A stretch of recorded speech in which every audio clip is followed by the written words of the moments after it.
Assalamualaikum, selamat datang di channel Raja Weton, channelnya segala prediksi. Mohon dukungan kepada semua teman-teman untuk memberikan like dan komentar yang membangun. Terima kasih dan selamat menonton. Berikut ranking resmi Timnas Futsal Indonesia versi FIFA di awal tahun 2026 beserta ulasannya. Silahkan berdiskusi hangat di kolom komentar dan sertakan doa terbaik untuk Timnas Futsal Indonesia. Wah, ada kabar heboh dari dunia futsal global. Dan kali ini datangnya dari Indonesia loh. Coba deh lupain sejenak peta kekuatan futsal yang kalian tahu. Soalnya tim nasional kita baru aja nulis ulang sejarah. Yuk kita kupas tuntas pencapaian yang fenomenal ini.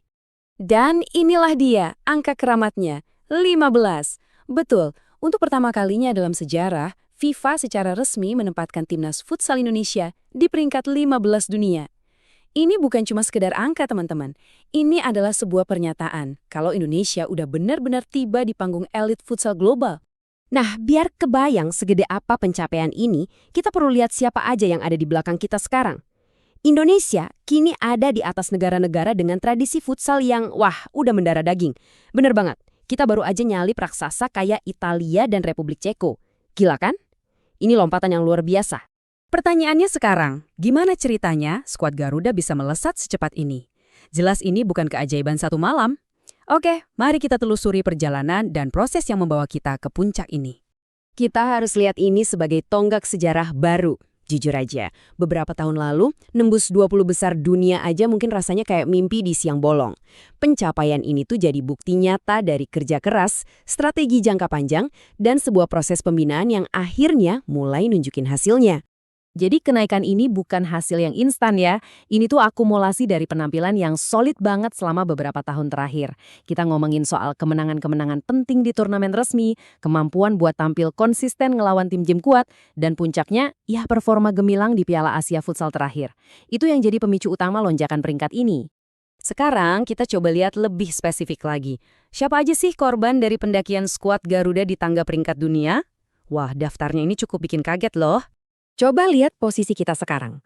Indonesia nangkring di peringkat 15, bahkan ngunggulin negara kuat dari Amerika Selatan kayak Venezuela. Dan yang lebih gokil lagi, kita ninggalin jauh di belakang negara-negara Eropa yang punya liga futsal profesional mapan, kayak Italia di peringkat 19 dan Republik Ceko di 23.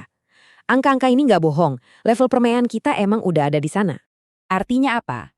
Artinya, era di mana Indonesia cuma dianggap sebagai tim pelengkap atau tim hore-hore doang, itu udah berakhir teman-teman. Sekarang, setiap kali skuad Garuda masuk lapangan, lawan-lawan dari negara dengan tradisi futsal puluhan tahun pun harus waspada.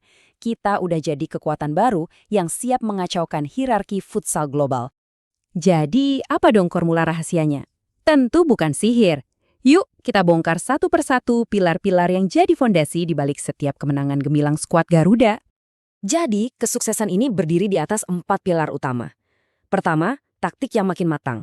Kita nggak lagi cuma ngandalin skill individu, tapi main sebagai satu unit yang terorganisir banget. Kedua, skuad yang super kompak. Chemistry antar pemain tuh kelihatan jelas, baik pas nyerang maupun bertahan.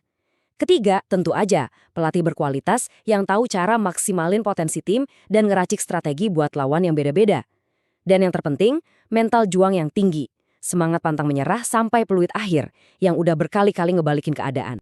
Pada akhirnya, peringkat ini bukan kebetulan atau hoki semata. Ini benar-benar cerminan kualitas tim kita yang sesungguhnya. Kunci utamanya itu ya kemampuan buat ngejalanin strategi dengan disiplin, bahkan saat ngadepin lawan yang di atas kertas lebih diunggulin. Ketenangan dan kecerdasan taktis inilah yang jadi pembeda tim kita sekarang. Nah, setelah pencapaian bersejarah ini, terus apa selanjutnya? Mari kita coba intip, masa depan seperti apa sih yang menanti skuad Garuda kita? Dan jujur, masa depannya kelihatan cerah banget. Peluang buat terus naik peringkat itu terbuka lebar. Tahu nggak, selisih poin kita sama tim-tim di atas, kayak raksasa Asia Jepang, itu ternyata tipis banget. Artinya target buat nembus jajaran yang lebih elit lagi itu bukan lagi sekedar angan-angan. Kuncinya sekarang cuma satu, konsisten. Ini nih yang bikin kita semua jadi bertanya-tanya. Pertanyaan pamungkas yang beberapa tahun lalu mungkin kedengarannya mustahil. Dengan momentum dan kualitas yang ada sekarang, mungkin nggak ya suatu hari nanti kita lihat bendera Indonesia berkibar di jajaran 10 besar dunia? Kayaknya sih jawabannya udah bukan lagi tidak mungkin. Pada akhirnya, pencapaian ini adalah sebuah pesan yang sangat kuat. Pesan bahwa kombinasi kerja keras, talenta, dan semangat juang khas Indonesia itu benar-benar mampu mendobrak tradisi dan tatanan lama di panggung dunia. Ini bukan cuma kemenangan tim futsal, ini kebanggaan buat kita semua. Terus dukung skuad Garuda.